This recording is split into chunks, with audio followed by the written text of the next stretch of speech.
لیکن اس کے باوجود بھی دنیا میں خیر مثبت کام تو ہر دور میں رہا ہے غلامی کا کلچر تھا، کسی نہ کسی شکل میں. جی غلامی کا کلچر تھا. یہ غلامی کا کلچر آپ کہہ لیجیے، یعنی کہ ایک استبدادی کلچر تھا.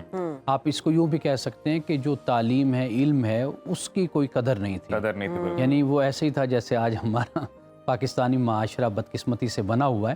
یعنی تعلیم اور علم کی کوئی قدر اس وقت بھی نہیں تھی. لیکن رسول اللہ صلی اللہ علیہ وسلم جب تشریف لائے تو وہ گویا کہ ایک ہمہ گیر انقلاب تھا، ایک تبدیلی تھی. یعنی آپ دیکھیے علم اور تعلیم کے حوالے سے بھی دیکھیے، وہ بھی آپ کے سامنے ہے کہ پہلی وہی اقرا بسم ربک الذی خلق کی نازل ہوتی ہے. یہ علم اور تعلیم ہے. اگر آپ بیٹی کی عزت کے حوالے سے دیکھیں تو اگر وقت ہے تو میں آپ کو ایک واقعہ، ایک بات اس حوالے سے سنا دوں. وہ یہ کہ رسول اللہ صلی اللہ علیہ وسلم جب آپ دنیا میں تشریف لائے اور آپ نے نبوت کا اعلان فرمایا اور آپ نے بہن، بیٹی اور ماں کو آپ نے عزت دی، ایک صحابی تھے، انہوں نے اپنے لیے کسی سردار کے ہاں رشتے کا پیغام بھیجا. اب وہ ایک رشتے میں فرق تھا، ایک سٹیٹس میں فرق تھا. وہ صحابی جو ان سے تھے مسلمان، وہ معمولی حیثیت کے مالک تھے، لیکن وہ جو سردار تھا وہ بڑی حیثیت کا مالک تھا. تو اس نے جو جملہ بولا، اس نے رئیس نے، اس سردار نے، اس نے کہا کہ بھئی تمہیں کیا میرا ہی گھر ملا تھا رشتے کے لیے؟ جب سے رسول اللہ صلی اللہ علیہ وسلم آئے ہیں، آپ نے نبوت کا اعلان کیا ہے، تب تو ہر گھر میں بیٹی بیٹی ہو گئی ہے. یعنی وہ تو یہ تھا کہ جب آپ دنیا میں نہیں آئے تھے یا آپ نے نبوت کا اعلان نہیں کیا تھا، اس وقت لوگ اپنے بچوں کو زندہ درگور کرتے تھے نا، بیٹیوں کو. تو اب تو جب سے رسول اللہ آئے ہیں، اب تو کوئی اپنی بیٹی کو زندہ درگور ہی نہیں کرتا، مارتا ہی نہیں ہے. اب تو ہر گھر گھر میں بیٹی ہے. تو لہٰذا کیا تمہیں میرا ہی گھر نظر آیا؟ اتنی بیٹیاں ہیں تو کسی اور کے گھر چلے جاؤ. تو مطلب یہ ہے کہ رسول اللہ صلی اللہ علیہ وسلم کی تشریف آوری سے پھر یہ مقام اور مرتبہ، مثال کے طور پر ماں کا جو احترام ہے، یہ آپ علیہ الصلوۃ والسلام نے اس معاشرے میں سکھایا. دیکھیے کئی باتیں آج جب ہم سوچتے ہیں نا، ہمیں وہ بڑی آسان سی محسوس ہوتی ہیں. اس کی وجہ یہ ہے کہ ہم کچھ ایولوشن کے تحت ایک ارتقاء کے ساتھ ہم یہاں تک پہنچے ہیں کہ اب ہمارے معاشرے میں اویئرنیس ہے، ہمارے معاشرے میں شعور ہے، سمجھ ہے، لوگوں کو بہن بیٹی ماں کے حوالے سے پتہ ہے، علم اور تعلیم کا پتہ ہے. لیکن آپ اس معاشرے کو دیکھیں نا کہ جس معاشرے میں بیٹی کو زندہ درگور کر دیا جائے، ماں بہن کی کوئی عزت نہ ہو، غلاموں کے ساتھ کیا سلوک کیا جاتا تھا، اور اس کے علاوہ جیسے میں نے آپ کو بتایا کہ جانوروں کے ساتھ کیا. آپ اس معاشرے کی ذرا تصویر اپنے سامنے رکھیں نا، تو پھر آپ کو معلوم ہوگا کہ رسول اللہ صلی اللہ علیہ وسلم کے وہ اقدامات وہ کتنے انقلابی آپ کے اقدامات تھے اور آپ کے فیصلے تھے. بالکل مولانا صاحب، میں یہ پوچھنا چاہ رہا تھا کہ حضور صلی اللہ علیہ وسلم کی جو تمام تعلیمات کی بنیاد ہے، اسے ہم علم پر کہہ سکتے ہیں کہ علم پر وہ تمام عمارت کھڑی ہوئی، اور ان کی جو مشہور دعائیں تھیں ان میں سے ایک دعا رب زدنی علما. رب زدنی علما تو قرآن پاک نے اس کو سورۃ طٰہٰ میں بیان کیا. وقل رب زدنی علما، کہ اے نبی صلی اللہ علیہ وسلم آپ کہہ دیجئے کہ اے اللہ میرے رب میرے علم میں اضافہ فرما. یہ تو قرآن پاک میں ہے. نبی کریم صلی اللہ علیہ وآلہ وسلم کے بچپن کے بارے میں جاننا چاہیں گے. ان کا بچپن کیسے گزرا اور کن مصائب کا ان کو سامنا کرنا پڑا، اور کس نے ان کو پالا اور کس طرح سے، ذرا بریف کیجیے گا، ڈیٹیل میں بتائیں. دیکھیے ایک تو آپ کے جو والد گرامی حضرت عبداللہ، وہ تو ابھی آپ دنیا میں تشریف نہیں لائے تھے، وہ وفات پا گئے تھے. اور حضرت آمنہ 6 ماہ کے آپ تھے، 6 سال کے تھے تو وہ بھی دنیا سے رخصت ہو گئیں. اور 8 سال کے تھے تو حضرت عبد المطلب بھی، آپ کے دادا بھی دنیا سے رخصت ہو گئے. پھر اس کے بعد حضرت ابو طالب کے ذمہ آپ کی کفالت تھی 8 سال تک. یعنی آپ خود اندازہ کیجئے کہ والد دنیا میں آنے سے پہلے چلے گئے، والدہ 6 سال تک، اور حضرت عبد المطلب آپ کے دادا 8 سال تک. یہ عرصہ. اب قرآن پاک نے جو اس بات کو بیان کیا، قرآن نے کہا الم یجدک یتیمن فآوا، کہ کیا اے نبی صلی اللہ علیہ وسلم اللہ نے آپ کو یتیم نہیں پایا تھا؟ کہ فآوا تو اس نے اپنے آغوش رحمت میں لے لیا. یعنی فآوا سے مراد یہ کہ پھر اللہ نے آپ کی تربیت فرمائی، ہدایت فرمائی. یہ سورۃ الضحیٰ میں رسول اللہ صلی اللہ علیہ وسلم کے بچپن کے حالات کو اس طرح بیان کیا گیا. اب یہ دیکھیے جب آپ دنیا میں آپ تشریف لائے تو آپ کا اسم گرامی محمد رکھا گیا. حضرت عبد المطلب آپ کعبہ کے سائے میں بیٹھے ہوئے تھے تو آپ کو خوشخبری پہنچی کہ بھئی آپ کے ہاں پوتا پیدا ہوا ہے. اور پوتا بھی حضرت عبداللہ سب سے چھوٹے بیٹے، اور چھوٹے بیٹے کی اولاد ویسے بھی زیادہ محبوب ہوتی ہے، اور ویسے بھی اولاد کی اولاد زیادہ پسند ہوتی ہے، محبوب ہوتی ہے. تو رسول اللہ صلی اللہ علیہ وسلم کو آپ کی خدمت میں آپ لایا گیا حضرت عبد المطلب کے پاس، تو پھر نام جو رکھا وہ محمد رکھا۔ تو لوگوں نے وجہ پوچھی، سبب پوچھا کہ آپ نے محمد کیوں نام رکھا، تو انہوں نے کہا میں نے اس لیے رکھا کہ انشاءاللہ امید ہے، توقع ہے کہ آنے والے وقت میں میرے بیٹے کا نام، پوتے کا نام دنیا میں مشہور ہوگا، دنیا جانے گی، تعریف کرے گی۔ تو یعنی ایسی صفات کا اور ایسے اخلاق کا یہ میرا پوتا مالک ہوگا کہ دنیا اس کی تعریف کرے گی۔ یعنی محمد کا مطلب بھی یہی ہے، تعریف کیا ہوا۔ لیکن وہ جو احمد نام ہے وہ سورۃ الصف میں قرآن پاک نے بیان کیا ہے کہ حضرت مسیح علیہ السلام نے اپنی قوم سے، جو آپ کے فالوورز تھے، جو آپ کے مخاطبین تھے، ان سے آپ نے کہا تھا کہ بھئی وَمُبَشِّرًا بِرَسُولٍ یَأْتِی مِن بَعْدِہ اسْمُهُ احمد، کہ میں تمہیں ایک رسول کی بشارت دینے والا ہوں اور بشارت لے کر آیا ہوں جس کا نام احمد ہوگا، جو میرے بعد آئیں گے۔ اب حضرت مسیح علیہ السلام نے جو احمد نام لیا، تو اس سے معلوم ہوتا ہے کہ آپ کی پیدائش سے پہلے اللہ نے آپ کا نام احمد رکھا، یعنی احمد نام، کیونکہ حضرت مسیح علیہ السلام تو رسول اللہ سے تقریباً 500 سال پہلے آئے نا، تو 500 سال پہلے اگر آپ یہ بتا رہے ہیں حضرت مسیح علیہ السلام، تو آپ کی پیدائش کے بعد تو نہیں نا، پہلے ہے، تو پہلے تو کوئی نام نہیں رکھ سکتا، انسانوں میں تو کوئی نام نہیں رکھ سکتا نا۔ تو اللہ تعالیٰ نے رسول اللہ صلی اللہ علیہ وسلم کو احمد نام دیا، حضرت عبد المطلب نے پھر آپ کا نام جو ہے وہ محمد رکھا۔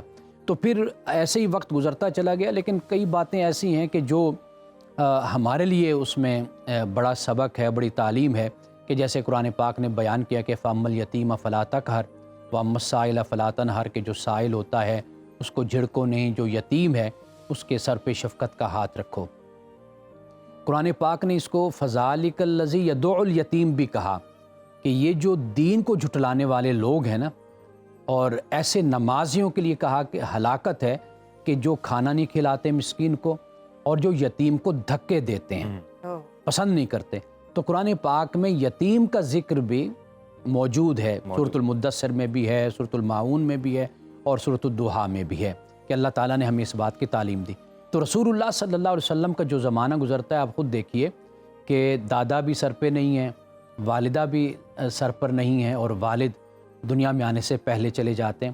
اور ایک مقام پر جب رسول اللہ صلی اللہ علیہ وسلم غزوہ کے لیے تشریف لے گئے، تو واپس آتے ہوئے تو وہ مقام جسے ابوا کا مقام کہتے، جہاں پہ حضرت آمنہ کی وفات ہوئی تھی جس جگہ پر، تو اس مقام پر رسول اللہ صلی اللہ علیہ وسلم جب غزوہ سے واپس آئے تو اس جگہ پر آپ بیٹھ گئے، اور صحابہ کہتے ہیں کہ ہم نے دیکھا کہ رسول اللہ صلی اللہ علیہ وسلم اپنی والدہ کو یاد کر کے رو رہے ہیں، اور آپ نے صحابہ کو بتایا کہ یہ وہ مقام ہے کہ ہم جب مکہ سے مدینہ کی طرف آ رہے تھے، یا مدینہ سے، آپ کا جو میکہ تھا وہ آپ کا مدینہ تھا، یثرب، تو آپ وہاں سے راستے میں تھیں، تو آپ کی وہاں پر وفات ہوئی۔ تو آپ صحابہ کہتے ہیں کہ اپنی والدہ کو رسول اللہ یاد کر کے ایسے روئے کہ آپ اپنے دونوں گھٹنوں میں سر دے کر، جیسے انسان ایک بے بسی کے ساتھ اور بے چینی کے ساتھ اپنی ماں کو یاد کر کے روتا ہے، تو اس طرح رسول اللہ صلی اللہ علیہ وسلم اپنی والدہ کو یاد کر کے رو رہے تھے۔ اور جب آپ کی پیدائش ہوئی تھی، آپ کو معلوم ہے کہ حضرت حلیمہ سعدیہ آپ آئے اور رسول اللہ صلی اللہ علیہ وسلم کو ساتھ لے کر گئی تھیں، اور جو تقریباً کوئی 1 سال یا 2 سال وہ حضرت حلیمہ کے پاس گزرے۔ پھر جب لے کر واپس آئیں تو پھر حضرت حلیمہ کہتی ہیں میری خواہش تھی کہ میں رسول اللہ کو پھر اپنے ساتھ، محمد کو ساتھ لے کر جاؤں۔ تو پھر میں نے ان کی حضرت آمنہ کو، والدہ کو، میں نے کہا کہ یہ شہر کا ماحول ہے، اچھا نہیں ہے، اگر آپ مجھے اجازت دیں تو میں چاہتی ہوں کہ میں محمد کو پھر اپنے ساتھ لے جاؤں۔ تو کہتے ہیں کہ پھر حضرت حلیمہ سعدیہ رسول اللہ صلی اللہ علیہ وسلم کو لے کر پھر اپنے علاقے میں، اصل میں شہر تو شہر ہوتا ہے، آج کا ہو یا ہم یہ سوچ سکتے ہیں کہ 1400-1500 سال پہلے کا شہر کیسا ہوگا۔ اس قطع کلامی کے لیے معذرت، ہم یہاں پر ایک بریک لے رہے ہیں، آپ کے ساتھ یہ گفتگو کا سلسلہ جاری رہے گا، تو شہر بانو بریک سے ہم واپس آتے ہیں۔ بالکل، تب تک کے لیے دیکھتے رہیے سنو پاکستان۔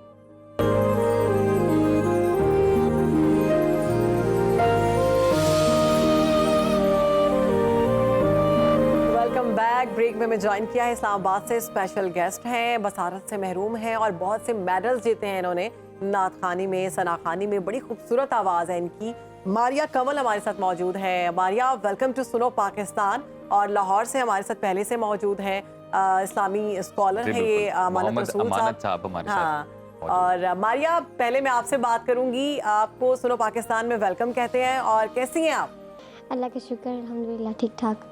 مجھے یہ بتائیں کہ اتنی خوبصورت آپ کی آواز ہے اور آپ نے اتنے میڈلز جیتے ہیں، بچپن سے شوق تھا آپ کو نعت خوانی کا؟ جی مجھے بچپن سے ہی بہت شوق تھا. I am 6 year old. جب میں 6 سال کی تھی تب سے میں نے نعت خوانی اسٹارٹ کی. اور پیرنٹس وغیرہ میری آواز کو سنتے تھے، ٹیچرز وغیرہ، تو وہ یہی کہتے تھے کہ آپ کو ثنا خوانی کرنی چاہیے، آپ کو نعت خوانی کرنی چاہیے.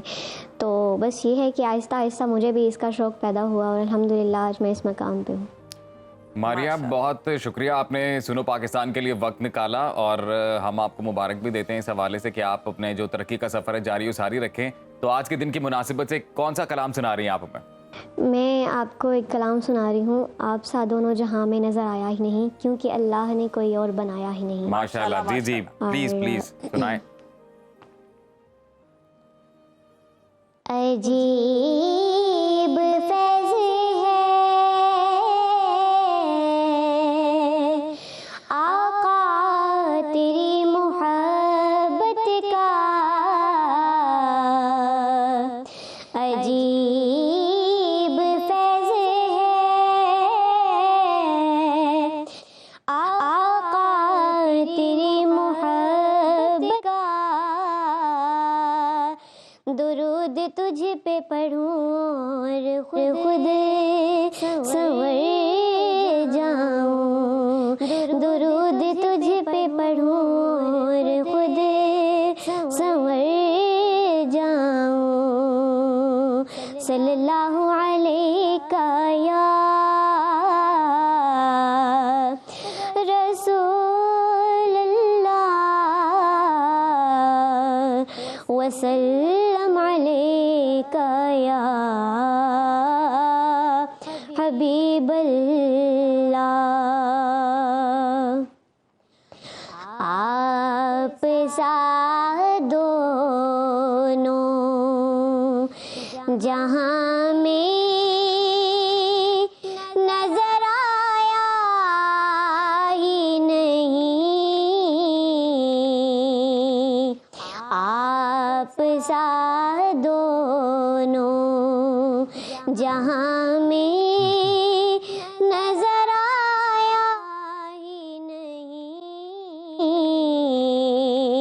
آپ سا دونوں جہاں میں نظر آیا ہی نہیں، کیونکہ اللہ نے کوئی اور بنایا ہی نہیں، کیونکہ اللہ نے کوئی اور بنایا ہی نہیں. جس نے سرکار کے چہرے کی زیارت کر لی، جس نے سرکار کے چہرے کی زیارت کر لی، اس کی نظروں میں کوئی اور سمایا ہی نہیں، اس کی نظروں میں کوئی اور سمایا ہی نہیں، آپ سا دونوں جہاں میں نظر آیا ہی نہیں. آپ نے جب سے نوازا ہے یا رسول اللہ، آپ نے جب سے نوازا ہے یا رسول اللہ. میں نے دامن کسی چوکھٹ پہ بچھایا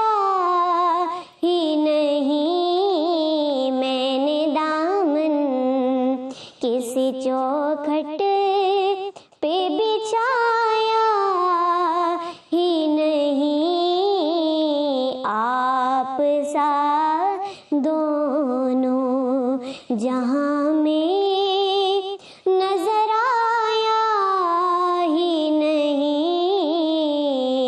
کیونکہ اللہ نے کوئی اور بنایا ہی نہیں، آپ سا دونوں جہاں میں نظر آیا ہی نہیں۔ بے شک، واہ واہ، ماشاء اللہ بہت جی، خوبصورت ماشاء اللہ، آواز۔ جزاک اللہ، سبحان اللہ ماریا، بڑی خوبصورت ماشاء اللہ آپ کی اور آواز بڑی ہے، میٹھی آواز ہے۔ بڑی میٹھی آواز ہے، بالکل جی، اور ہم یہ دعا کرتے ہیں کہ آپ اسی طرح حضور محمد صلی اللہ علیہ وآلہ وسلم کا ذکر کرتی رہیں اپنی زبان سے، اور مزید میڈلز بھی آپ Thank you جیتتی رہیں، اور so آپ کا much. اور کامیابی کا پاکستان کا سفر نام جاری رہے۔ مزید آپ روشن کریں، آپ کی بہت پیاری آواز ہے، بہت شکریہ ماریا، آپ نے سنو پاکستان کو وقت دیا اور اتنی خوبصورت آواز اور اتنے خوبصورت کلام جو پیش کیا ہے، دل پر اتر گیا بالکل۔ جی اور بالکل، یہ سلسلہ جو ہے بالکل آج آقا دو جہاں محمد مصطفیٰ صلی اللہ علیہ وآلہ وسلم کا جشن ولادت باسعادت مذہبی عقیدت و احترام سے منایا جا رہا ہے، اسی حوالے سے ہم گفتگو بھی اپنی جاری رکھیں گے۔ فی الوقت شامل کریں گے ہم ایک بریک سے واپس آئیں گے، مزید بات کریں گے، تو آپ کہیں مت جائیے گا، دیکھتے رہیے Suno Pakistan.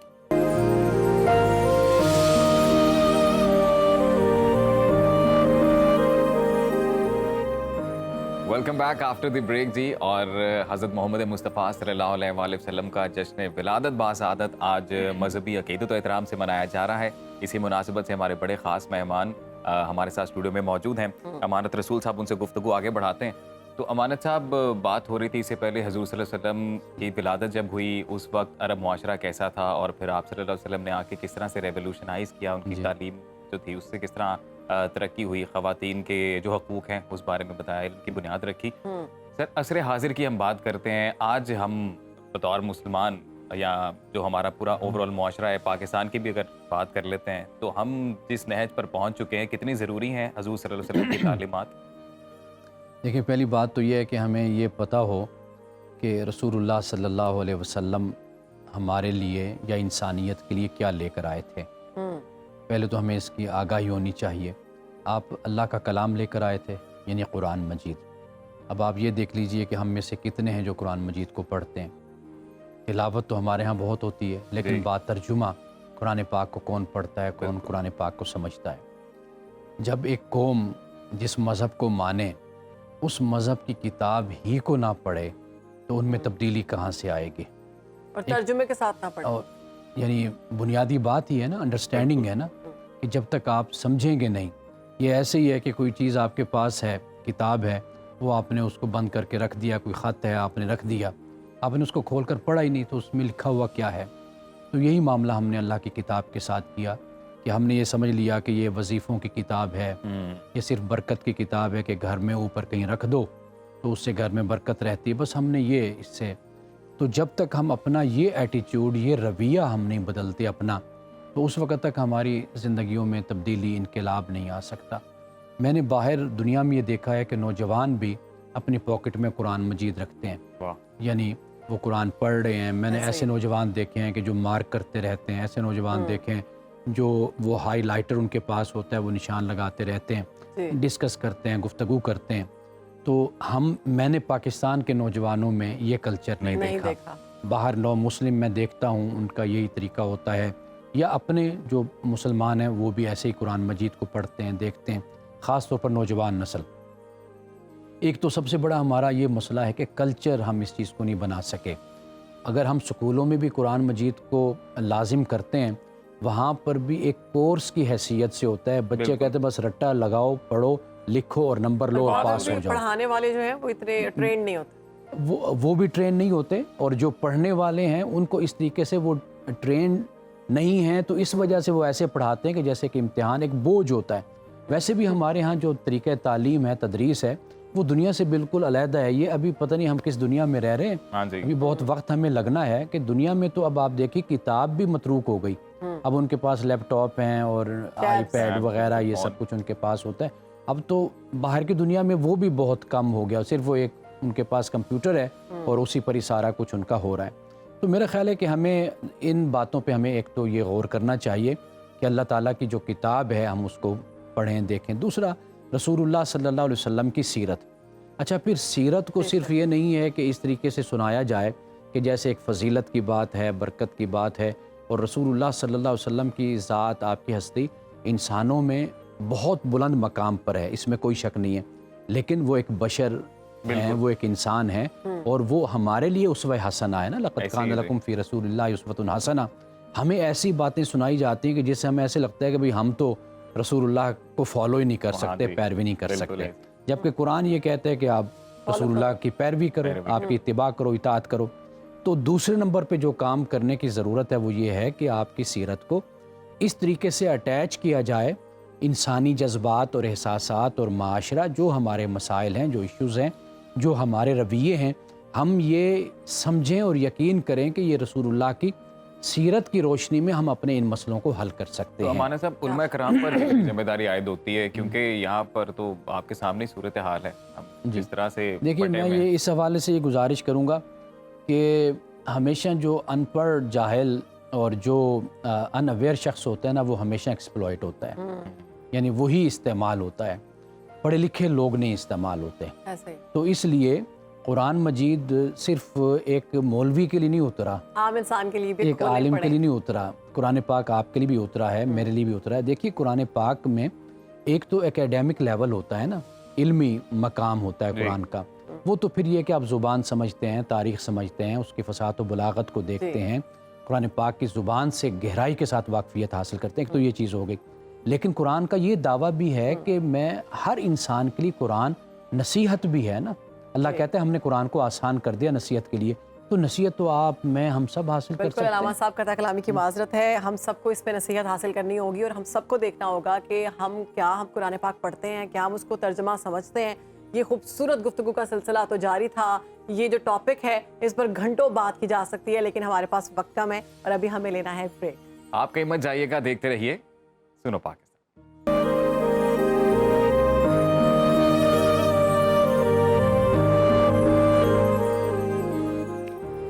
Welcome back after the break. جی پروگرام کا سلسلہ آگے بڑھاتے ہیں. بڑا ہی اہم موضوع ہے. آج دنیا بھر میں امراض قلب کا دن منایا جا رہا ہے, اور جس کا مقصد دل کی بیماریوں کی روک تھام کے حوالے سے عوام میں شعور بیدار کرنا ہے. دل کی بیماریاں انسانی جان کے لیے کتنی جان لیوا ہیں, اس کا اندازہ اس سے لگایا جا سکتا ہے کہ دنیا میں ہر تیسری موت کی وجہ دل کی بیماری ہے. اور دل کی بیماریوں کی وجوہات اور ان سے بچاؤ کے حوالے سے بات کرنے کے لیے ہمارے ساتھ دو ایکسپرٹ ڈاکٹرز ہمارے ساتھ اسٹوڈیو میں موجود ہیں. ماہر امراض قلب پروفیسر ڈاکٹر بلال محی الدین اور نیوٹریشنسٹ ہمارے ساتھ ام فروا آج اس پروگرام کا حصہ ہے.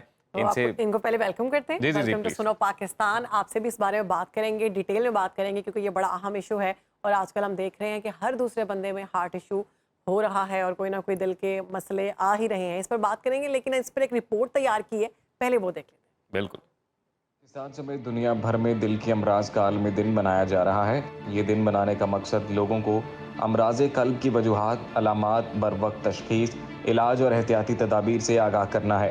ایک رپورٹ کے مطابق دنیا میں ہر سال 1.25 کروڑ, جبکہ پاکستان میں 1 لاکھ سے زائد افراد امراض قلب کے باعث زندگی کی بازی ہار جاتے ہیں. دل کی بیماریوں کی ایک بڑی وجہ معلومات کی کمی, تمباکو نوشی, شوگر, بلند فشار خون, آرام پسندی, غیر متحرک طرز زندگی, موٹاپا, بیسار خوری اور باقاعدگی کے ساتھ ورزش نہ کرنا ہے. ورلڈ ہارٹ فیڈریشن کے مطابق دل کی بیماریاں صرف انسانی جان کے لیے ہی خطرہ نہیں, بلکہ دنیا میں روزانہ 2.3 ارب ڈالر کی خطی رقم دل کے امراض پر خرچ کر دی جاتی ہے. 2030 تک اس میں مزید 20% اضافہ متوقع ہے. ماہرین کے مطابق متوازن غذا, پھلوں کے استعمال اور باقاعدگی کے ساتھ ورزش سے دل کی بیماریوں سے بچا جا سکتا ہے. یہ رپورٹ آپ نے دیکھی ہے, اور امراض قلب کے جو مسائل ہیں بڑھتے جا رہے ہیں. ڈاکٹر صاحب آپ کی جانب آؤں گی میں. ہم دیکھتے ہیں, پہلے ہم نے دیکھا تھا کہ 50+, 60+ یا 70+ کو ہم دیکھتے تھے کہ ان کو ہارٹ ایشو ہے, اور وہ کوئی نہ کوئی کارڈیک اریسٹ یا پھر اس طرح کے معاملات ہم دیکھتے تھے. لیکن اب ہم دیکھتے ہیں کہ جو جوان لوگ ہیں وہ بھی اس کا شکار ہو رہے ہیں. کیا وجہ؟ جوان لوگ تو ہمیشہ سے دل کے بیمار ہوتے ہیں. میں اس دل کی بات نہیں کر رہی, لیکن اینی وے جس دل کے حوالے سے ہم بات کر رہے ہیں, اور آج تو روز 29 ستمبر ورلڈ ہارٹ ڈے ہے.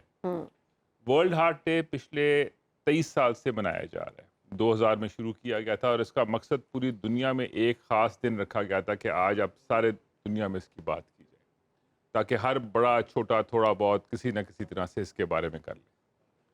ہوا یہ ہے کہ وقت کے ساتھ ساتھ آبادی بڑھ گئی اور وقت کے ساتھ ساتھ آپ لوگ بھی آ گئے, انفارمیشن ٹیکنالوجی چیزیں بالکل. نکلنی شروع ہو گئی. So as a result information کی گیدرنگ اور ڈیلیورنس پہ امپروو ہو گئی, انفنٹ mortality کم ہو گئی, بہت ساری چیزوں کے ساتھ جو اویئرنیس آف کارڈیک ڈیزیز ہے وہ آ گئی. کیا یہ پہلے تھی کہ نہیں, اس کے بارے میں بہت ساری بحثیں ہیں, لیکن موسٹ لائکلی بہت ساری چیزیں تھیں, اب اویئرنیس آ گئی ہے اور اس بات کا علم ہے کہ اس کو روکا جا سکتا ہے. اس کو آپ ذرا اعداد و شمار, جیسے کہ آپ کی بھی فلم نے بتایا کہ تقریباً جس کو ہم نان کمیونیکیبل ڈیزیزز کہتے ہیں کہ جو انسان کی دوسری طرح سے آتی ہیں, وہ یہ اس میں تقریباً 60% ہوتی ہے ڈیتھ, اور اس میں سے میجورٹی کارڈیک ہے. ایکسپیکٹ تقریباً کتنی اموات ہوتی ہیں, یہ تقریباً کوئی 25 ملین کے قریب ہے. اس 25 ملین کو آپ اس طرح سمجھیں کہ پورا شہر کراچی کا یا لاہور کا ہر سال فنا ہوتا ہے دل کی بہت بیماریوں زیادہ کی وجہ سے. دل کی بیماریوں میں جو چیز سب سے اوپر سمجھی جاتی ہے اور دیکھی گئی ہے وہ ذیابطیس کا ہے. اگر خدا نہ کرے کسی کو شوگر ہو جائے یا اس کو شوگر کی تکلیف میں ہو اور وہ اس کا دھیان نہ کرے, تو وہ اپنے آپ کے لیے مصیبتیں اور تکالیف پیدا کرنا شروع کر دیتا ہے. سو یعنی کہ سب سے اوپر اگر آپ کو شوگر ہے, اپنی شوگر کو کنٹرول کریں اور اس کی ورزش اور اس کی خوراک کا دھیان کریں. دوسری چیز جو اس کے ساتھ آتی ہے وہ بلڈ پریشر ہے, ہائپر ٹینشن جس کو ہم کہتے ہیں. اگر آپ کا خون کا بلڈ پریشر 120 130 والا اوپر سے زیادہ ہو, نچلے والا 90 سے زیادہ جا رہا ہے, تو اس کا مطلب ہے کہ آپ اپنے آپ کو رسک میں لے کے جا رہے ہیں. ہر 20-10 کا مطلب اوپر والا 20 بڑھ رہا ہے, نچلے والا 10 بڑھ رہا ہے, تو آپ کی رسک پروفائلنگ ڈبل ہو رہی ہوتی ہے. تو یعنی کہ جتنا آپ اس کو کنٹرول کریں گے اتنا آپ کے لیے بہتر ہے. پھر اگلی چیز جس کے بارے میں ہم لوگ ہمیشہ لوگوں کو وارن آؤٹ کرتے ہیں وہ خون کی چربی کا ہے, جس کو ہم کولیسٹرول کے نام سے, اور پھر اس کی جینیٹک پری ڈسپوزیشن کے حوالے سے بات ہوتی ہے. یعنی کہ آپ اپنی خوراک کے اندر آپ کی جو خاندان سے جو آپ کو وراثت میں جینیٹکس جس کو کہتے ہیں اس میں جو چیز آئی ہے اس کا آپ کو دھیان ہے. ظاہر ہے کچھ چیزیں آپ کے کوشش میں ہیں, کچھ چیزیں آپ کر سکتے ہیں, کچھ چیزیں نہیں کر سکتے. آپ ضرور یہ کر سکتے ہیں کہ گھی اور تیل کے جو پراٹھے آپ کھاتے ہیں, جو آپ نہاریاں کھاتی ہیں, ان سے باز آ جائیں, بالخصوص اگر آپ اس گروپ میں ہیں جس میں یہ پرابلم کا چانس زیادہ ہے. اچھا, اس طرح سے بہت ساری چھوٹی موٹی بہت بیماریاں بھی ہیں, یورک ایسڈ کا بھی ہے, لیکن ان ساری بیماریوں کے ساتھ ایک تکلیف وہ ہے جو ہم خود جا کے بازار سے خریدتے ہیں. اچھا. اور اس کو سگریٹ نوشی کہا جاتا ہے, تمباکو کا استعمال. یہ تمباکو یا نکوٹین کا استعمال جس مرضی فارم میں ہو, چاہے یہ سگریٹ ہو, چاہے یہ حکا ہو, چاہے یہ آج کل کا نیا فیشن ویپ کا ہو, ہاں جی, چاہے یہ آپ کا وہ شیشہ ہو, نسوار ہو, کوئی بھی چیز ہو جس میں آپ کھا رہے ہیں وہ آپ کو جب اندر جاتی تو آپ کو نقصان دیتی ہے. سو یہ جب چیزیں چند بالکل کلیریفائڈ ہیں تو آپ کے لیے ایک بہت آسان چیز ہے کہ آپ ان سے بچیں. آپ نے بالکل شروع میں صحیح کہا کہ آج کی دنیا میں ینگ لوگوں میں زیادہ آ رہا ہے. ایک وجہ اس کی یہ ہے کہ تمباکو کا استعمال پچھلی 100-200 سال میں زیادہ بڑھا ہے. پہلے تھا لیکن اتنا نہیں تھا. اب ریفائنڈ ٹبیکو, ایزی اویلیبلٹی, وہ بہت ساری چیزیں آ گئی ہیں. سو ایک وجہ شاید یہ ہے. مجھے اچھی طرح سے یاد ہے کچھ سال پہلے پنجاب کارڈیالوجی میں ایک دن کام کرتے وقت, ایک دن میں ہم لوگ انجیوپلاسٹی کرتے ہیں جن کی تکلیف ہو, ایک دن میں کوئی 10 کیس کیے تھے اس دن صبح کے وقت میں, اور اس میں 4 لوگ اپنے 20s میں تھے. اس میں سے ینگسٹ جو تھا وہ 25-24 کا تھا. تو بیسیکلی جس وجہ سے ہم لوگوں نے یہ ساری چیز کو آگے سے اپنایا ہے تاکہ ہم لوگ اس بات کی آگاہی لوگوں میں ڈالیں کہ دیکھیں جو چیز ممکن ہے اس کو تو کرو. ایک چیز ہے, آپ سگریٹ تو ایک ایسی چیز ہے جیسے کہ آپ نے اس گلی میں جانا نہیں, آپ تمباکو سے باز آ جائیں, کسی قسم کا بھی تمباکو سے باز آ جائیں. انسان اپنے شغل میں اپنا بیڑا غرق کر دیتا ہے, اور اس کے ساتھ پھر جس وقت ایک چیز ہٹ کرتی ہے, جیسے کہ کئی تمباکو والے کہتے ہیں یہ 20-25 سال پینے کے بعد ہٹ کرتا ہے, تو آپ کی بات بجا. اب ذرا اس کو اس طرح سے سمجھیں کہ ایک شخص جس نے کوئی 20 سال کی عمر میں 18 سال کی عمر میں سگریٹ کا تمباکو کا استعمال کیا, وہ 40 سال کی دہائی میں آ کے سلو پوائزننگ وہ پرابلم میں آ گیا. 40 سال کی عمر میں ہو کیا رہا ہے؟ 40 سال کی عمر وہ ہے جس وقت آپ اپنے پروفیشن میں کہیں اوپر آ رہے ہوتے ہیں, آپ کے اب گھر میں اولاد ہوتی ہے جو کہ اب اسکول گوئنگ ہوتی ہے, آپ کے اوپر ذمہ واریاں بہت بڑھ زیادہ چکی ہوتی ہیں، اور آپ کے بزرگ جو ہیں، آپ کے والدین جو ہیں، ان کو اب آپ کی ضرورت ہوتی ہے. ایگزیکٹلی. تو ایگزیکٹلی دا مومنٹ جب آپ کی ڈیمانڈز بڑھ چکی ہیں زندگی کی، تب آپ بیمار ہو جاتے تب آپ بیمار ہو گئے. تو یعنی کہ اب آپ سوسائٹی کو، اپنے خاندان کو کنٹریبیوٹ کرنے کی بجائے اب آپ خاندان سے لینا شروع کر دیں. تو آپ بالکل سوسائٹی کا اور اپنے کا برا حال ہو جائے گا. تو یہ بالکل بیسکس ہیں کہ اگر آپ اس کے اوپر دھیان کر لیں تو ہمارے لیے بہت ساری چیزیں آسان ہو جاتی ہیں. بلال صاحب، ام فروا سے ہم جاننا چاہیں گے کہ میم آپ سے یہ جاننا چاہتے ہیں کہ ہماری خوراک کیسی ہونی چاہیے. لائف سٹائل تو اوور آل آبویسلی کچھ ڈاکٹر صاحب نے بھی بتایا، کچھ آپ بھی ایڈ آن کریں کہ کس طرح سے ہم اپنے ہارٹ کو ایک ہیلدی فارم میں رکھ سکتے ہیں. اس میں سب سے زیادہ امپورٹنٹ، جس طرح ڈاکٹر صاحب نے بھی شیئر کیا کہ جو ڈائبٹیز کے پیشنٹس ہوتے ہیں وہ آلریڈی ہارٹ ڈیزیز کے رسک پر ہوتے ہیں. تو اس میں ایک جو سب سے امپورٹنٹ چیز ہے وہ یہ کہ ابھی آج کل اٹ از ویری کامن کہ لوگ جو ہیں they start following social media influencers, اور جس طرح کی بھی ڈائٹ یا سپلیمنٹس چیزیں وہ ریکمینڈ کر رہے ہیں، people just start following that blindly. وہ کبھی بھی نہیں کرنا چاہیے، کیونکہ اس میں ابھی جس طرح کچھ عرصہ پہلے کیٹوجینک ڈائٹ جو تھی اس کا بہت زیادہ ٹرینڈ تھا کہ جی آپ اس سے ویٹ ریڈکشن کریں.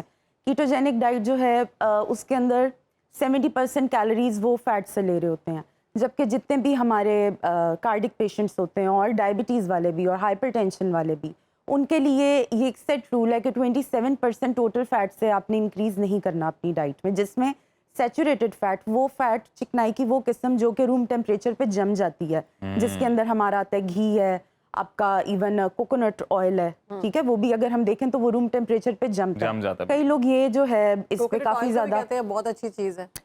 اچھا ہے، لیکن کسی اور کنڈیشن کے لیے، جس طرح ہمارے لیور پیشنٹس ہیں اس کے لیے وہ اچھا ہے. اس سچویشن میں جب ان کو ڈائجیشن کے ایشو ہے کہ اس میں جو ٹرائیگلیسرائڈ کی ہمارے پاس فارم ہے نا، وہ میڈیم چین ہوتے ہیں، ٹھیک ہے، کہ ان کے ڈائجسٹیبلٹی بیسیکلی بڑھ جاتی ہے، تو لیکن والوں کے لیے اچھا نہیں ہے، ٹھیک ہے. تو اس میں ہم یہ کہتے ہیں کہ آپ نے 7% سے زیادہ سیچوریٹڈ فیٹ اپنا انکریز نہیں کرنا، جس میں آپ کا دیسی گھی، مکھن، ملائی، یہ سب چیزیں آتی ہیں. اکثر لوگ اس میں یہ ہمارے ساتھ آرگیومنٹ کرتے ہیں کہ ڈاکٹر صاحبہ وہ تو ہم انگلی پہ رکھیں گے تو وہ تو پگھل جاتا ہے. ہاں جی. بھئی وہ چاہے آپ کی انگلی پہ پگھل جائے، اس نے اندر جا کر آپ کی آرٹریز کو کلاگ ہی کرنا ہے. ویجیٹیبل آئل بھی اس میں آتے ہیں، سارے ویجیٹیبل آئل کا یہ ہے کہ جب ہم پیشنٹ کو اس سے روکتے ہیں تو وہ اکثر اولیو آئل میں پراٹھے بنا کر کھانا شروع کر دیتے ہیں. میں یہی پوچھنے لگی تھی کہ اولیو آئل میں نہیں، آپ نے اس میں پراٹھے نہیں بنا کے کھانے. اور اس میں یہ کہ اوور آل اگر ہم جس طرح جو میجورٹی، ہم ہمیشہ یہی ایک اس میں ایک سیٹ رول سمجھ لیں کہ ہم کہتے ہیں کہ ڈیلی جو ان کا ڈائٹری انٹیک ہے نا، اس میں 5 to 6 ٹی اسپون چائے کی چمچی سے زیادہ چکنائی کا استعمال نہیں ہونا چاہیے. اور یہ وہ چکنائی ہے جو کہ جس میں ہم نے ان کے کھانے کو پکایا تھا، ٹھیک ہے. اٹ مینس آپ کوئی بھی ایکسٹرا جو آپ نے اپنے ڈائٹ میں ایڈ کرنا ہے نا، جیسے اکثر لوگوں کو خیال آتا ہے کہ نہیں وہ میں نے بریک فاسٹ میں ایک جو ٹی اسپون ہے وہ گھی کا یا مکھن کا کبھی کبھار لے لینے میں حرج نہیں ہے، لیکن اگر آپ اسے ڈیلی بیسس پہ اپنی ڈائٹ میں لیں گے اور ایک ہیلدی بیلنس ڈائٹ کے اندر آپ نے ڈیری کا استعمال بھی کرنا ہے، اس میں ہم یہی سجیسٹ کرتے ہیں کہ آپ لو فیٹ میں جو ہے نا دودھ اور دہی کا استعمال کریں. اگر آپ کے گھر میں کھلا دودھ آتا ہے، آپ اس کی 2 دفعہ بلائی کو ریموو کریں تو وہ اسکم ملک بن جاتا ہے، کہ اس میں سے ہم میکسیمم جو فیٹ ہے اسے ریموو کر دیں.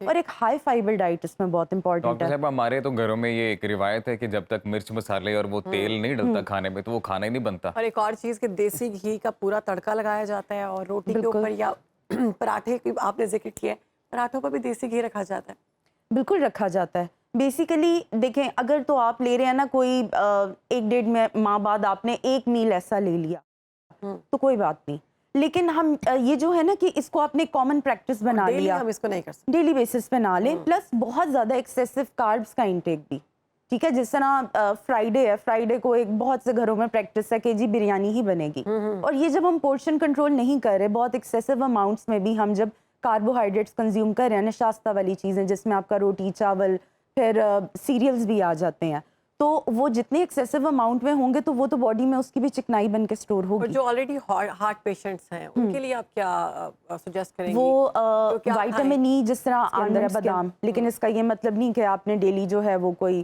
20 بادام کھانے شروع کر دیے. اپنے جس طرح بریک فاسٹ میں اوٹس کا استعمال کریں، جئی کا دلیا، اس کے اندر سالبل فائبر ہوتا ہے جو کہ ایکسیسو کولیسٹرول کو اپنے ساتھ بائنڈ کر کے آپ کی باڈی سے ایکسکریٹ آؤٹ کر دیتا ہے.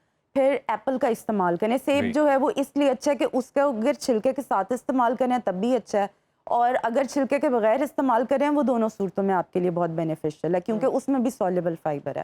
اور اپنے ہر میل کے ساتھ یہ بہت امپورٹنٹ ہے کہ آپ نے سیلڈ ضرور لینا ہے, کچی سبزیاں. اور اس کے اندر یہ ضروری نہیں کہ آپ کو ایک فینسی سیلڈ چاہیے کہ جی مجھے آئس برگ, لیٹس یا آلوز نہیں ملے تو میرا سیلڈ نہیں کمپلیٹ ہوا. نو, ناٹ ایٹ آل. آپ سمپل کھیرے, گاجر, جو بھی ہمارے آپ کو سیزنل سبزیاں بآسانی مل جاتی ہیں اس کو استعمال کریں. تو یہ ایک بہت سمپل سا طریقہ ہے جس سے آپ اپنی ڈائٹ میں فائبر جو ہے اسے انہانس کر بالکل سکتے ہیں. بیسیکلی بیلنس ڈائٹ رکھنی چاہیے جس میں ویجیٹیبلس کو زیادہ سے زیادہ ایڈ کریں. آپ کے ایک میل میں اگر آپ گوشت کا استعمال کر رہے ہیں تو سیکنڈ میل میں آپ کو سبزی ہی لینی چاہیے. اور گوشت کا بھی پورشن کنٹرول. اتنا یاد رکھیں کہ یہ جو ہماری پام ہے نا, ہتھیلی, اس کا ایک سائز کا جو آپ لے رہے ہیں, پریفریبلی چکن یا فش, آپ اس کا استعمال جو کریں. بھی کھا رہے ہیں وہ آپ ذرا کیا کہتے ہیں کہ مناسب کھائیں, متوازن کھائیں اور ذرا میانہ روی میں رہ کھائیں. بھوک رکھ کے کھائیں. آپ کی جانب آؤں گی. جو دل کے مریض ہیں, میں نے اکثر سنا ہے ان کو یہ کہتے ہوئے کہ ہارٹ سرجری سے بہت ڈر لگتا ہے, پتہ نہیں اس کے بعد ہم سروائیو کر سکیں گے نہیں کر سکیں گے, ابھی تو ہم جی رہے ہیں تو ہم میڈیسن سے گزارا کر لیتے ہیں. ان کے لیے آپ کیا کہیں گے, کیا مشورہ دیں گے؟ دیکھیے, پہلے آپ کے سوال کا جواب کے لیے کہ دل کی تکلیف اگر آپ کی اس شدت پہ پہنچ چکی ہے جہاں پہ ہارٹ سرجری کی ضرورت ہے تو اس چیز کو ری ایویلویٹ آج کے زمانے میں کیا جا رہا ہے, کیونکہ کچھ چیزوں میں آپ بغیر سرجری سے بھی پاسبلٹی ایگزسٹ کرتی ہے. پھر اگر آپ ادویات اور باقی جو کچھ بھی کرتے ہیں اگر اس سے آپ کا کام چلے تو کچھ حد تک چلتا بھی ہے, اور کافی لوگوں کا بہت بہت عرصہ بھی اور بالکل فرسٹ کلاس چلتا ہے. لیکن آپ کس گروپ میں گریں گے یہ وقت بتاتا ہے. جو اصل چیز ہے وہ یہ ہے کہ آپ نے دل کی بیماریوں سے بچنا کیسے ہے. بچنے کے لیے مختلف سٹیپس ہیں. ایک سٹیپ جس کو ہم کہتے ہیں پرائموریل سٹیپس, پہلی اسٹارٹ, جس میں والدین اپنی اولاد سے پہلے خاندانی رشتوں کو پیدا کرنے سے پہلے ایک دوسرے کی جینیٹکس کا اگر انالیسس کر سکے, جسی وجہ سے ہم کہتے ہیں نا کہ ود ان فیملیز شادیاں نہ کریں, ڈائیورسیفائی کریں. پھر جس وقت ایک بچہ بڑا ہو رہا ہوتا ہے تو اس کی خوراک کا دھیان رکھا جائے تاکہ وہ اس قسم کی چیزوں پہ ایکسپوز نہ ہو. ایک بہت کامن سی چیز جو ہارٹ کو ہٹ کرتی ہے وہ سور تھروٹ کرتی ہے, گلا کا خراب ہونا. اس سے جسم میں ایسے جراثیم پیدا ہو جاتے ہیں جو کہ دل کو افیکٹ کر سکتے ہیں اور کرتے ہیں. ہمارے ساؤتھ پنجاب میں یہ بہت بڑی ایک پرابلم ہے جس کو ہم رومیٹک ہارٹ ڈیزیز کے حوالے سے بات کرتے ہیں. اس سے تھوڑا ہم آگے جب نکلتے ہیں تو پھر آپ کو اپنی پرائمری پریونشن یعنی کہ اپنے وہ ساری وہ چیزیں جس سے آپ بچتے ہیں. ہمارے ہاں جو ایک چیز بہت اہم ہے اور جو بہت زیادہ لیکنگ ہے وہ ایکسرسائز ہے. آپ کا ماشاءاللہ جس جگہ پہ یہ سارا اسٹوڈیو اویلیبل ہے اس کے سامنے ایک بہت بڑا گراؤنڈ اویلیبل ہے, لیکن وہاں پہ کوئی ورزش کرتا ہوا آپ کو نظر نہیں آئے گا. جتنی بڑی یہ آبادی ہے یہاں پہ, لاہور جتنا بڑا شہر ہے اس کے اندر جتنے گراؤنڈس ہیں وہ کبھی بھرے ہوئے نظر نہیں آتے. اور پھر سب سے بڑی بات جو آج کل ہمارے ہاں پیدا ہو چکی ہے, ورزش ختم ہو چکی ہے زندگی میں. چھوٹے چھوٹے اسکول ہیں, وہ اسکول گھروں کے اندر بنے ہوئے اور ان کے پاس کوئی پلینگ گراؤنڈس نہیں. بالکل, بڑا یہ سمپل بہت سا بڑا حل, ایشو ہے. بہت سمپل سا حل ہے. حل اتنا سا ہے کہ اس علاقے میں جہاں پہ وہ اسکول ہے اور اس علاقے کے اندر ایک گراؤنڈ ہے جو سوسائٹی کا گراؤنڈ ہے, وہ سوسائٹی کا گراؤنڈ جو ہے وہ اسکول والے اڈاپٹ کریں. صبح کے وقت وہاں پہ پراپر اسپورٹس ایکٹیویٹیز بچوں کی جائے, شام کے وقت اسی گراؤنڈ کے اندر وہاں پہ سارے محلے والے اپنی ایکسرسائز کریں, ورزش کریں, واک کریں. کیونکہ ظاہر ہے دوپہر کا وقت ایک فرق وقت ہوتا ہے جس میں اسکول کا لوگ کام کر سکتے ہیں, شام کا وقت ایک علیحدہ جگہ ہے, وہی گراؤنڈ ہے, اس کو استعمال کریں. باہر کئی دفعہ یہاں تک دیکھنے کو مل چکا ہے کہ وہی سنیما ہے, صبح کے وقت وہ لیکچر تھیٹر بن جاتا ہے, رات کے وقت وہ سنیما بن جاتا ہے. تو آپ نے اپنی جو بھی آپ کے پاس وسائل اویلیبل ہیں ان کو میکسیمائز یوٹیلائز کریں. تو اگر آپ ورزش کریں تو آپ اپنے لیے بہت ساری چھوٹی عمر سے ہی پرابلمس سارٹ آؤٹ کرنا شروع کر دیتے ہیں, اور پھر جیسے جیسے عمر کا اگلا حصہ آتا جاتا ہے تو آپ اس میں کریکشن میں رہتے ہیں. وجود ایک خاص حد سے زیادہ بھاری ہونا آپ کے لیے صحت کا نشان نہیں ہے. ہمارے ہاں وہ مذاق سے کہا جاتا ہے کہ چل دی ہے تو ترتی ہلتی ہے, وہ غلط بات ہے, وہ نہیں ہونا چاہیے. تو ایک آپ کا وجود ہے جس کو ایک پراپر BMI جس کے حساب سے کہا جاتا ہے کہ اس کے اندر رکھا جائے, وہ آپ کے لیے کل کو بیماریوں سے بچنے کے لیے, بیماریوں سے فائٹ کرنے کے لیے بہتر ہوتا ہے. یہ ڈاکٹر صاحب بڑی زبردست آپ نے بات کی ہے کہ بجائے کہ ہم آخری وقت کا انتظار کریں یا دوائیوں کی طرف جائیں, اس سے بہتر ہے کہ ہم اس سے پہلے ہی احتیاطی تدابیر پر عمل کریں. سب سے پہلے ویٹ کنٹرول کریں اور ایکسرسائز کریں. ڈاکٹر صاحبہ, ایک تو یہ کہ وہ لوگ جو اس بیماری میں خدا نخواستہ مبتلا ہو جائیں تو جو ہم فینسی ٹرمز یوز کرتے ہیں کاربز کم کرنے یا اس ٹائپ کی جو ٹرمینالوجیز, وہ عام طور پر لوگوں کو سمجھ نہیں آتی ہیں, جو گھریلو خواتین ہیں یا بزرگ ہیں. تو وہ لوگ جو اس بیماری میں مبتلا ہیں ان کو سادہ الفاظ میں بتائیں کہ کیسا ڈائٹ پلان ہونا چاہیے کہ وہ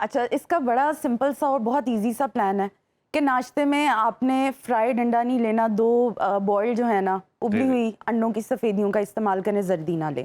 اس کے ساتھ آپ اسکم ملک, جس طرح میں نے بتایا کہ 2 دفعہ دودھ کی بلائی ریموو کر کے آپ 1 کپ دودھ لیں اور اس کے اندر جو ہے آدھا کپ دلیا آپ شامل کر لیں, لیکن پانی میں پکا کے, دودھ میں نہیں پکانا ورنہ اس کی کیلوریز بڑھتی جائیں گی, انرجی بڑھے گی اور پھر اسی طرح آپ کا جو ہے وزن بھی ساتھ ساتھ بڑھتا رہے گا. اس کے ساتھ آپ 5 سے 6 بادام جو ہیں یہ آپ کا ہو گیا ناشتہ. ناشتے کے 2 سے 3 گھنٹے بعد آپ نے لینا ہے سنیک. سنیک میں آپ نے کچی سبزیوں کا سلاد جو ہے وہ لے سکتے ہیں اور ایک درمیانے سائز کا کوئی سا بھی پھل, جس طرح سیب ہو گیا, آڑو ہو گیا, سردیوں کا موسم آ رہا ہے, آپ اس کے اندر جو کنو ہے وہ بھی استعمال کر سکتے ہیں, یا ایک کیلا, کوئی سا بھی ایک جو پھل ہے وہ لے لیں. دوپہر کا کھانا جو ہے ویری سمپل, 1 کپ جو ہے کچی سبزیوں کا سلاد, آدھا کپ دہی, اور آپ کے پاس جو بھی سالن بنا ہوا ہے گوشت یا سبزی کا یا دال کا, بالکل کم چکنائی میں آدھا کپ آپ وہ لے سکتے ہیں, اور اس کے ساتھ 1 چھوٹے سائز کی چپاتی, ٹھیک ہے, پھلکا ہول ویٹ. اب یہ ڈپینڈ کرتا ہے کہ پیشنٹ کی ہائٹ, ویٹ, اس کی باڈی کمپوزیشن پہ بھی. میلز کی جو باڈی ریکوائرمنٹ ہے وہ فیمیل سے زیادہ ہوتی ہے, اور اگر وہ ٹال بھی ہے تو ہو سکتا ہے اس کی ریکوائرمنٹ ہے وہ 1 سے 1.5 یا 2 چپاتی ہو. بٹ یہاں پہ جو ہم روٹی کی بات کریں وہ بالکل آپ کے ڈسک سائز روٹی ہے, ناٹ دا وہ والی نہیں جو ہمیں تندور سے ملتی ہے, ٹھیک ہے. سپوز اگر کسی کو وہ کھانی پڑ رہی ہے تو وہ ایک سفیشینٹ ہے, کیونکہ اس کے اندر ہمارے پاس ریفائنڈ جو ہوتا ہے نا, میدے والی روٹی, سفید آٹے والی, وہ ہے جو کہ آپ کے ہارٹ ہیلتھ کے لیے اچھی نہیں ہے. چھوٹی چھوٹی چیزیں ہیں جن کے اوپر اگر ہم کنٹرول کریں تو ہم ایک صحت مند زندگی گزار سکتے ہیں, اور prevention is better than cure. تو بہتر یہی ہے کہ اپنا لائف اسٹائل ہیلدی رکھیں تاکہ خدا نخواستہ اس طرح کی بیماریوں سے جو ہے وہ سامنا نہ ہی کرنا پڑے. ڈاکٹر صاحبہ بہت شکریہ, ڈاکٹر صاحب بہت شکریہ آپ کے وقت کا سر, اور آپ نے آج کے دن کی مناسبت سے وقت نکالا, سنو پاکستان کو آپ نے وقت دیا, اور آئی ایم شیور کہ سنو پاکستان میں جو ہے وہ وقت ہو چکا ہے بریک کا. جی جی جی تو بریک پہ چلتے ہیں, اب واپس آپ نے ضرور آنا. دیکھتے رہیے سنو پاکستان.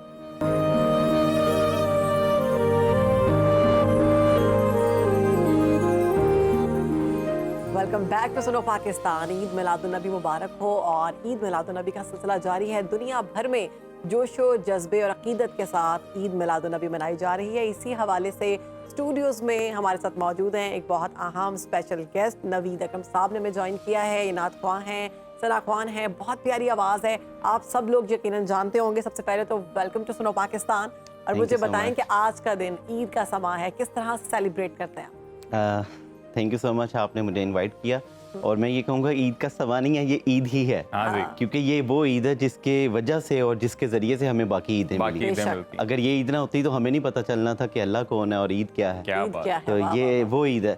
اور میری سیلیبریشن اور اس دن کو جیسے میں سیلیبریٹ کرتا ہوں وہ اس طرح ہے کہ سب سے پہلے شروعات تو, کیونکہ یہ ڈیفینیٹلی ایک تو فرض چیز ہے اور ہونی بھی نماز سے چاہیے, اور نماز اس کے بعد درود و سلام, کیونکہ اس دن آقا کی آمد ہے. اور درود و سلام آپ جتنا ایک امتی کے لیے, تو یہ میں یہ اکثر کہا کرتا ہوں کہ یہ ایک ایسی عبادت ہے کہ اگر آپ باوضو نہیں بھی ہیں نا تو بھی یہ اب عبادت آپ کی قبول ہے, کیونکہ درود و سلام خود اللہ اور اس کے فرشتے درود و سلام بھیجتے ہیں. تو یہ ایسی عبادت ہے, یہ قبول ہے. اس دن کیا اس پورے مہینے میں بلکہ پوری زندگی میں انسان کو درود پاک نہیں چھوڑنا چاہیے.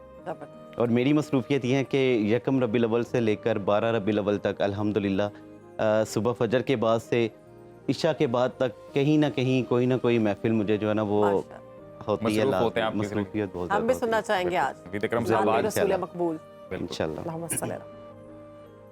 میں اسی حوالے سے کلام, کیونکہ آج آمد کا بھی دن ہے, اور اسی حوالے سے انشاءاللہ.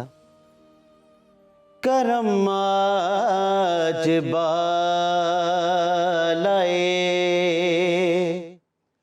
بام آ گیا ہے, کرم آج بالائے بام آ گیا ہے, زباں پر محمد کا نام آ گیا ہے, زباں پر محمد محمد کا نام آ گیا ہے اور درودوں کی بارش ہے کونوں مکان پر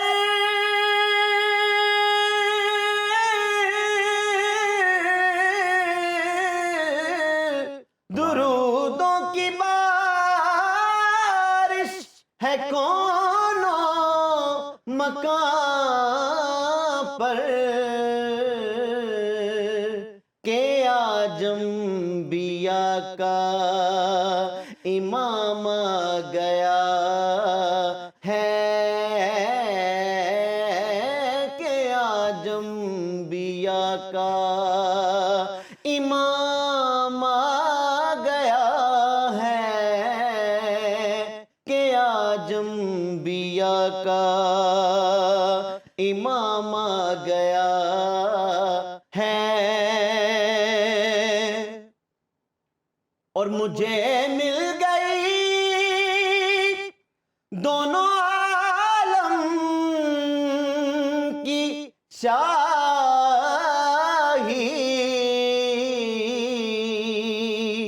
مجھے مل گئی دونوں عالم کی شاہی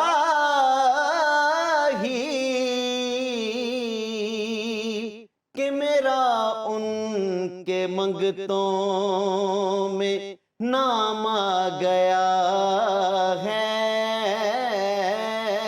میرا ان کے منگتوں میں نام آ گیا ہے اور میرے پاس کچھ بھی نہ تھا روز محشر میرے پاس کچھ بھی نہ تھا روز محشر وسیلہ نبی کا ہی کام آ گیا ہے وسیلہ نبی کا ہی کام آ گیا ہے زباں پر محمد کا نام آ گیا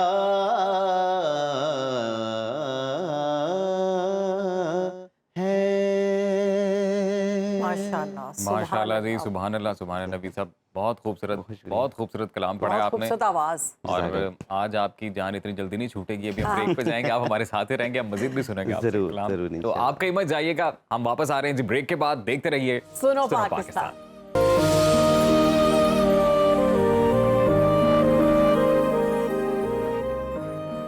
welcome back after the break جی اور آج جشن عید میلاد النبی مذہبی عقیدت و احترام کے ساتھ منائی جا رہی ہے ہم نے بھی آج کے پروگرام میں بھرپور کوشش کی ہے کہ آقا دو جہاں محمد مصطفیٰ صلی اللہ علیہ وآلہ وسلم کی سیرت پاک سے متعلق گفتگو کریں اور جو ان کی زندگی سے ہمیں میسج ملتا ہے وہ اپنے ناظرین تک پہنچائے تو آخر میں جاتے جاتے ہم نے بھی ضروری سمجھا کہ میں اور شہر بانو بھی اپنے حصے کی شمع جلاتے جائیں تو شہر بانو کوئی میسج آج کے دن کی مناسبت سے آپ دینا چاہیں؟ عظیم آج کے دن کی مناسبت سے میں سمجھتی ہوں آج کا دن ہمیں جوش و جذبے اور عقیدت سے منانا چاہیے لیکن باقی دنوں کو بھی ہمیں اس طرح لے کر چلنا چاہیے یعنی آج کا دن ہمیں درس دیتا ہے محبت کی عقیدت کی پیار کی بات ہے آج کا دن ہمیں بتاتا ہے کہ انسانیت کیا ہے آج کا دن ہمیں بتاتا ہے کہ حسن اخلاق کیا ہے آج کا دن ہمیں بتاتا ہے کہ ہمیں دوسروں کا خیال کیسے رکھنا ہے ہمیں خوش اخلاقی کسے کہتے ہیں ہم اس چیز کو میں سمجھتی ہوں مجھ سمیت ہم کہیں نہ کہیں ہم لوگ سخت مزاج ہو چکے ہیں نرمی ہمارے اندر سے جا چکی ہے ہمیں اس چیز کا خیال رکھنا چاہیے کہ ہمیں ہمارے نبی کریم صلی اللہ علیہ وآلہ وسلم نے